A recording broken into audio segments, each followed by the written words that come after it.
Hallo meine Freunde, hola Madridistas, Real Madrid 2, Espanyol Barcelona 0.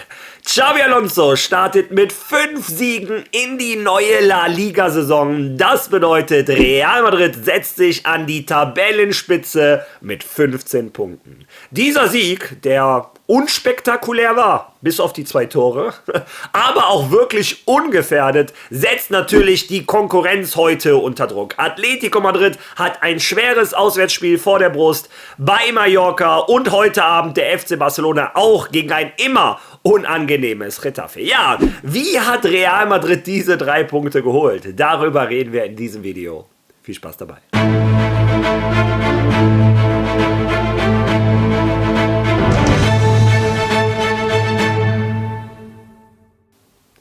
Ja, in einem sehr reifen, sehr erwachsenen, sehr unspektakulären Spiel gewinnt Real Madrid gegen den Tabellendritten, der bisher ungeschlagen war, absolut verdient mit 2:0. Diese Spiele sind vielleicht für den Zuschauer nicht so schön anzusehen, wie zum Beispiel die erste halbe Stunde gegen Marseille, aber das sind Spiele, die jeder Trainer in einer Saison sehen möchte. Real Madrid gewinnt absolut ungefährdet. Espanyol Barcelona hatte über 90 Minuten, glaube ich, keine seriöse Torchance und Real Madrid konnte im Laufe des Spiels sogar etwas Kräfte schonen, was besonders jetzt sehr wichtig ist, wo Real Madrid alle 3 Tage ein Fußballspiel hat. Am Dienstag geht's übrigens schon weiter. Ja, wie hat Xabi Alonso diesen Sieg für Real Madrid geholt? Schauen wir uns zunächst einmal die Aufstellung an. Und Xabi Alonso hatte bisher 6 Saisonspiele. Und alle 6 Spiele gab es eine unterschiedliche Aufstellung. Gestern packte er eine Taktik aus, die ich seit Jahren im Santiago Bernabéu nicht mehr gesehen habe. Ein 4-2-4. Vor dem Anstoß wurde noch viel spekuliert, wie werden die Spieler tatsächlich, wird wer spielen. Aber am Ende schien es wirklich ein 4-2-4 zu sein, mit den 4 Leuten in der Abwehr, die alle 4 einen wirklich tollen Job gemacht hat. Das war gestern für mich die beste Reihe bei Real Madrid, die Abwehrreihe. Die waren für mich gestern stärker als das Mittelfeld und der Sturm. Also ein Respekt an die 4 Abwehrspieler von gestern.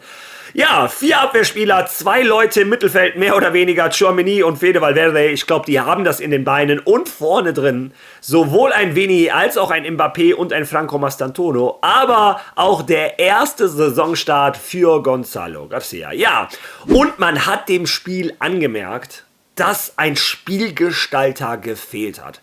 Sei es ein Arda Güler, der das nun mal in letzter Zeit übernommen hat, oder auch ein Ceballos, irgendjemand, der dafür zuständig ist, den Ball ordentlich von hinten nach vorne zu führen. Das hat gefehlt. In der ersten 20 Minuten hatte Real Madrid keine Torchance. Man hat sich gefragt, wo sollen die Tore herkommen? Kaum habe ich in meinem Watchalong gesagt, Real Madrid muss auch lernen, Spiele zu gewinnen ohne Arda Güler oder ohne einen Dani Ceballos. Die können ja theoretisch auch mal ausfallen. Ja, da hat Eder Militao eine Lösung gefunden. Und zwar mit einem Boomerang, mit einem Kanone. Ich bin aus meinem Stuhl fast gefallen, als ich diesen Schuss gesehen habe. Was für ein wunderschöner Strahl von Eder Militao zum 1:0 für Real Madrid. Es ist unglaublich zu sehen, wie der Brasilianer nach seinen 2 Kreuzbandrissen an beiden Knien wieder in diese Saison gestartet ist. Viele Spieler hätten ihre Karriere nach diesen beiden Verletzungen schon beendet. Und ein Eder Militao kommt gefühlt stärker zurück als vor seinen Verletzungen. Ein Eder Militao scheint reifer geworden zu sein. Gestern mal wieder ein spektakuläres Spiel. Vielleicht oder für mich sehr wahrscheinlich der Man of the Match. Aber bevor wir zu sehr in die Einzelkritik kommen, das lasse ich mir fürs Ende, wie ihr inzwischen wisst, unterhalten wir uns mal, wie das Spiel weiterging. Ja, danach hatte Real Madrid mehr oder weniger alles im Griff, im Verwaltungsmodus. Sehr seriös, aber auch souverän. Real Madrid hatte immer wieder Spielsituationen, wo am Ende der letzte Punch gefehlt hat, um wirklich eine Torchance zu kreieren. Real Madrid ließ Espanyol Barcelona viel laufen, von rechts nach links, von links nach rechts, aber eine echte Torchance hat sich Real Madrid auch nicht erarbeitet. Ja, dann ging das Spiel in die Halbzeit mit einer riesen Torchance von Kylian Mbappé, die er leider in der 47. Minute verschossen hat. 45 plus 2. Vini hat seine erste richtig gute Aktion wahrscheinlich in dieser Saison oder zumindest in diesem Spiel gemacht, in der 2. Minute der Nachspielzeit. Legt sich den Ball vor, läuft am Verteidiger vorbei, legt den Ball in die Mitte. Kylian Mbappé muss eigentlich das 2-0 machen oder den Ball für Franco Mastantuono durchlassen. Er entscheidet sich dagegen, schießt den Ball leider am Tor vorbei. Ja, und so verrückt ist Fußball. Der schafft es, den Ball nicht aus 11 Metern ins Tor zu schießen, aber auch in der 47. Minute, nämlich 2 Minuten nach der Halbzeit, gibt wieder Vini den Ball auf Kylian Mbappé in einer ganz anderen Situation, diesmal gut 22, 23 Meter vom Tor. Und Kylian Mbappé mit einem unglaublichen Knaller. Der hat sich bei Eder Militao den Schuss abgeguckt, macht das 2-0 durch eine Kanone in die kurze Ecke. Die Schusstechnik von Kylian Mbappé ist einfach anders.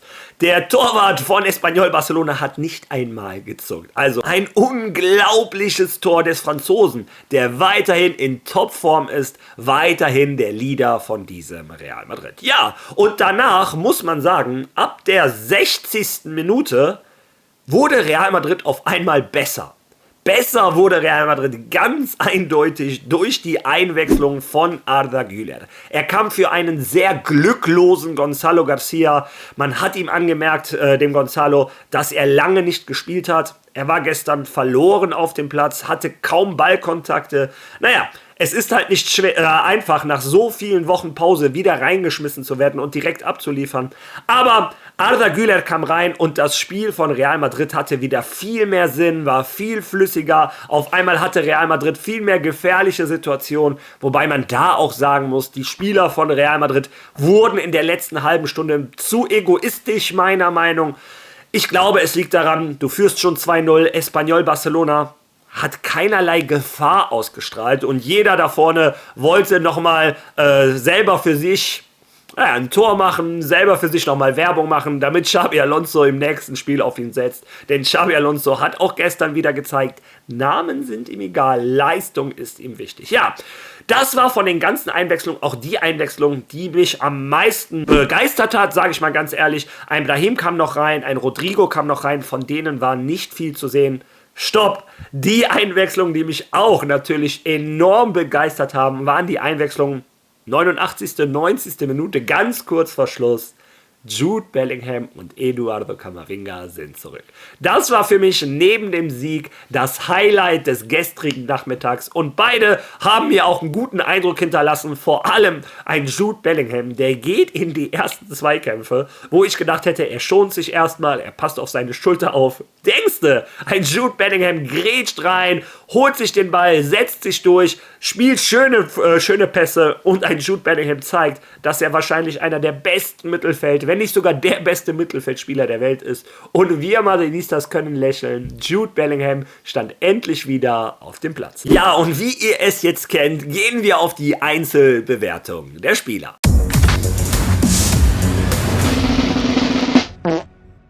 Im Tor Thibaut Courtois und ganz ehrlich, ich hätte genauso gut im Tor stehen können. Es fällt mir schwer, etwas über die Leistung von Thibaut Courtois zu sagen, denn Thibaut Courtois wurde gestern nicht gebraucht und das ist das beste Kompliment, was es für Real Madrid gestern zu sagen gibt.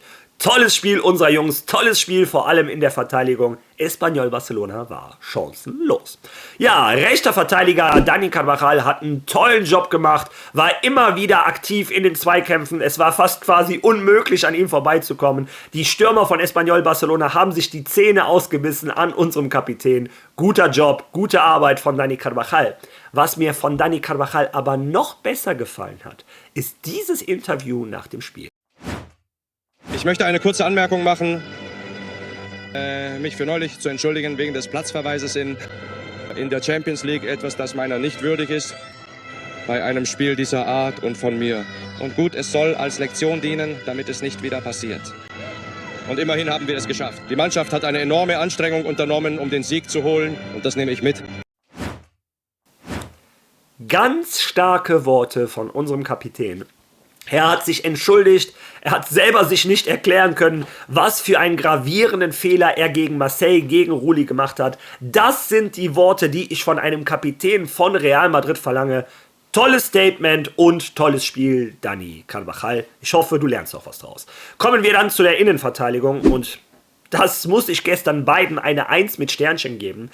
Ein Raúl Asensio hat alle Zweifel der Club-WM ad acta gelegt und hat ein tolles Spiel für Real Madrid gestern gemacht. Ein Raúl Asensio, seine große Stärke ist die Zweikampfstärke und auch seine Schnelligkeit.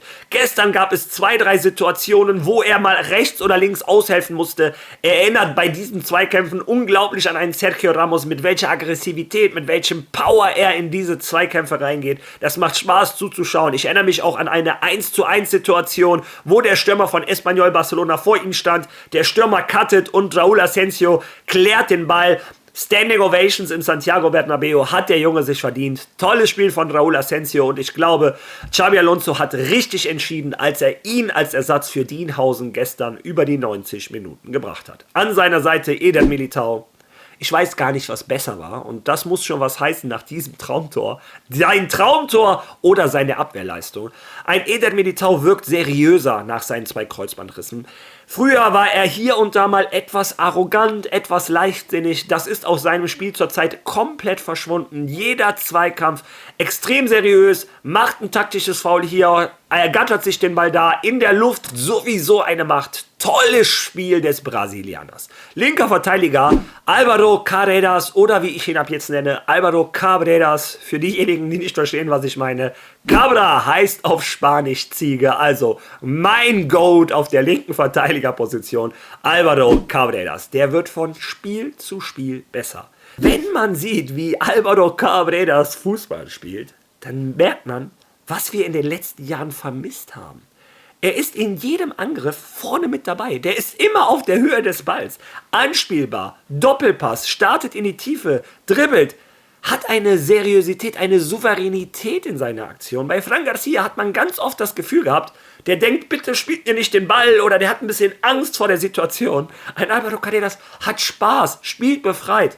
Also mit Dienhausen wahrscheinlich der wichtigste Transfer bisher für Real Madrid in diesem Sommer. Toller Einkauf. Und am Ende werden diese 50 Millionen uns allen noch günstig erscheinen, wenn er so weiterspielt. Ja, dann im Mittelfeld muss ich sagen, ein Tchouaméni und ein Fede Valverde, beide nicht sehr auffällig, aber beide haben einen so tollen Job gemacht, dass Espanyol Barcelona keine Torchance hatte. Mit 2 Leuten quasi im Mittelfeld, das muss man mal hervorheben. Vor allem ein Tchouaméni hat mir gefallen. Tchouaméni lebt gerade den Peak seiner Karriere. Wir Madridistas können nur hoffen, dass er auf diesem Niveau, solange es geht, bleibt. Ein Tchouaméni ist ein Anker von Real Madrid, von Xabi Alonso. Tolles Spiel mal wieder von französischen Nationalspieler. Ein Fede Valverde hat mal wieder seinen Stiefel runtergespielt. Vielleicht ist ein Fede Valverde einer der Kandidaten, der demnächst sich mal ausruhen darf. Ein Eduardo Camavinga ist ja zurück. Ja, und dann vorne müssen wir tatsächlich hier über 4 Stürmer reden.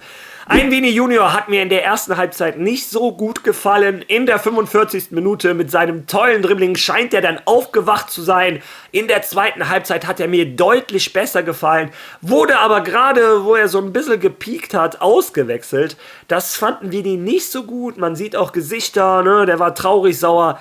Naja, wie die Stimmung zwischen Vini und Xabi Alonso ist, von außen scheint es, als wenn es da nicht so die beste Stimmung ist. Ich kann den Brasilianer natürlich verstehen. Er selber hat letztes Jahr fast den Ballon d'Or gewonnen und jetzt muss er gefühlt wieder um seinen Stammplatz kämpfen. Aber Xabi Alonso ist nun mal der Entscheider bei Real Madrid. Ich und das Präsidium von Real Madrid stehen zu 100% hinter Xabi Alonso. Und Vini Junior muss um seinen Platz kämpfen. Auf der anderen Seite Franco Mastantuono. Und Franco Mastantuono, das ärgert mich für diesen Jungen. Der hat jedes Spiel unglaublich sensationelle Aktionen, aber es fehlt immer das letzte bisschen zum Assist oder zum Tor. Gestern wieder 3, 4 Kombinationen, wo er die ganze Mannschaft mit involviert. Doppelpass, rennt weiter, noch ein Pass, spielt den Ball raus, geht ins Dribbling, spielt den Ball in die Mitte. Franco Mastantuono fehlt gerade noch das Quäntchen Glück, aber man sieht jedes Spiel mehr. Er wird immer besser und man sieht auch, warum ein Xabi Alonso so verrückt nach ihm ist. Es ist schwer, das Spiel von Franco Mastantuono zu beschreiben. Der ist gefühlt so eine Mischung aus Di Maria und Casemiro. Also es ist schwer zu beschreiben. Er ist so ein Traktor auf der rechten Außenbahn. Er ist jetzt nicht der filigrane Dribbler, ich meine, das kann der auch, aber der ist einfach ein Arbeitstier. Jeden Angriff hat er hinten geholfen, oder besser gesagt, jede Abwehrsituation hat er hinten geholfen. Sehr gutes Spiel von Franco Mastantuono, ich bin zufrieden. Wenn mal irgendwann die Ketchupflasche aufgeht, glaube ich auch, der wird uns einige Tore schenken. Wie gesagt, sehr zufrieden mit dem Brasilianer. Vorne dann der Doppelsturm, Kylian Mbappé, Gonzalo Garcia, und da muss man ganz ehrlich sagen, fange ich mit der schlechten Nachricht an. Ein Gonzalo Garcia ist ein klassischer Mittelstürmer, ein Neuner. Ein Neuner, überall in der Welt des Fußballs ist das so, ist nun mal angewiesen auf den Rest. Der Neuner muss gefüttert werden, Flanken müssen reinkommen etc. Das hat gestern Real Madrid nicht für den Jungen gemacht. Gonzalo Garcia war gestern wohl das schwächste Mannschaftsglied, wurde dann auch ausgewechselt. Man hat ihm auch angemerkt, die Spielpraxis fehlt etwas. Aber ich glaube, ein Xabi Alonso ist ein schlechteres Spiel, nicht so wichtig. Wir werden Gonzalo Garcia demnächst noch öfter sehen. Und ein Kylian Mbappé hat auch nicht seinen besten Nachmittag erwischt, aber er ist in so einer unglaublichen Verfassung, dass er selbst bei einem durchschnittlichen Spiel noch ein absolutes Traumtor gemacht hat. Was ist das für eine Schusshaltung? Und vor allem Standing Ovations sich in der 70., 80. Minute abgeholt hat, wo der in der eigenen Hälfte einen Sprint angezogen hat, um den Ball zurückzugewinnen. Genau das ist es, was Real Madrid, das Santiago Bernabéu sehen möchte. Ein Xabi Alonso hat das geschafft, was ein Carlo Ancelotti, ein Luis Enrique, ein Pochettino, ein Emery, was die alle nicht mit Kylian Mbappé geschafft haben. Er arbeitet unglaublich viel. Ein Kylian Mbappé ist ein Arbeitstier und man merkt ihn auch an, er ist der Leader von Real Madrid. Und wie sollen die anderen Spieler reagieren, wenn ein Kylian Mbappé, der beste Fußballer in deiner Mannschaft, noch so arbeitet? Natürlich arbeitest du dann auch. Also, tolles Vorbild und im Endeffekt durch sein Tor, durch diese Aktion, durch seine Vorbildfunktion auch ein tolles Spiel des Franzosen. Ja, wie gesagt, bei den alten Wechselspielern muss ich hervorheben einen Arda Güler. Man könnte Real Madrid vorwerfen, dass sie ein bisschen zu sehr abhängig sind von dem jungen Türken, denn nachdem er reinkam, hat Real Madrid, wie gesagt, einen ganz anderen Fußball gespielt, viel stabiler, viel flüssiger, viel mehr Kombination von hinten nach vorne und das muss ich auch in Xabi Alonso vorwerfen. Ich meine, was kann man einem Trainer vorwerfen, der in 6 Spielen dieses Jahr 6 Siege geholt hat, in dieser Saison besser gesagt. Ich hätte an einem Spiel, an dem ein Dean Housen fehlt, der ja unglaublich wichtig ist für den Spielaufbau von Real Madrid, an so einem Spiel hätte ich einen Arda Güler nicht draußen gelassen, denn du brauchst irgendjemanden, der das Spiel von Real Madrid dirigiert. Trotz alledem, wer gewinnt, hat am Ende recht. Real Madrid hat halt mit 2 unglaublichen Fernschüssen gewonnen. Und dadurch verdient hat Xabi Alonso meiner Meinung nach recht. Aber diese halbe Stunde hat gezeigt, wie wichtig ein Arda Güler für die Mannschaft ist. Ja, und in der 90. Minute ist dann ein Jude Bellingham gekommen und ein Camavinga. Der Engländer hat mir auch in den 2-3 Minuten, die er spielen durfte, sehr gut gefallen. Und Xabi Alonso wurde am Ende in der Pressekonferenz die Frage gestellt, die wir uns alle seit Monaten stellen. Was passiert eigentlich mit Arda Güler, wenn ein Jude Bellingham zurückkommt? Ja, hören wir uns mal die Antwort von unserem Trainer an. Ja, beide können in ähnlichen Situationen auf ähnlichen Positionen spielen, aber es ist nicht entweder der eine oder der andere, sie können auch zusammenspielen. Ich glaube, Sie haben auch bei der Weltmeisterschaft zusammengespielt und das ist definitiv etwas, das ich im Kopf habe, oder? Nicht sagen, nicht denken, dass Sie nicht gut zusammenpassen. Ich glaube sogar, dass Sie ziemlich gut zusammenpassen. Der eine mit dem Einsatz, den er zeigt, mit der Qualität, die er im letzten Drittel hat und Arda kann sich ein bisschen weiter zurückfallen lassen, um sich mit ihm zu verbinden, oder? Das heißt, es ist eine sehr gute Möglichkeit, die wir haben, sie mit Aurel zusammenzubringen, der auf einem sehr guten Niveau ist und auch mit Fede, die zusammen ein Duo gebildet haben, das uns ebenfalls wieder viel Stabilität gegeben hat. Eduardo, der jetzt reinkommt, Dani auch, der in San Sebastian ein sehr gutes Spiel gemacht hat, in Donosti ein sehr gutes Spiel gemacht hat. Das heißt also, gut, es eröffnen sich mir immer mehr Möglichkeiten, was sowohl Vorteile als auch Herausforderungen für das Management mit sich bringt. Ja, und auch da siegt meiner Meinung nach der klare, gesunde Menschenverstand. Wer in den letzten Wochen gesehen hat, wie stark ein Arda Güler war, wie wichtig für Real Madrid. Er war für mich mit Kylian Mbappé die zwei wichtigsten Figuren bei Real Madrid. Der weiß natürlich, dass dieses Supertalent nicht auf die Bank geht, nur weil Jude Bellingham kommt. Ein Xabi Alonso hat klar gemacht, ein Jude Bellingham und ein Arda Güler können natürlich auch zusammenspielen, werden natürlich auch zusammenspielen. Das haben sie bei der Club-WM auch gemacht. Also, wie gesagt, meiner Meinung nach logisch. Beide viel zu gut, um dafür, dass einer von denen auf der Bank ist. Ich weiß, viele von euch haben sich Sorgen gemacht, deshalb habe ich euch extra die Antwort von Xabi Alonso eingespielt. Ja, im Großen und Ganzen unspektakulär, Arbeitssieg, aber absolut souverän und das Wichtigste, ungefährdet gegen den Tabellendritten. Ja, und jetzt lasst eure Meinung zu diesem Spiel bitte in den Kommentaren. Wenn ich irgendetwas gesagt habe, wo ihr sagt, weiß ich nicht, lasst das auch in den Kommentaren. Sollte euch das Video gefallen haben, lasst bitte ein Like da, teilt, followen. Ihr wisst, wie YouTube funktioniert. Und wir sehen uns morgen wieder. Bis dahin. Alla Madi! Alla Madi!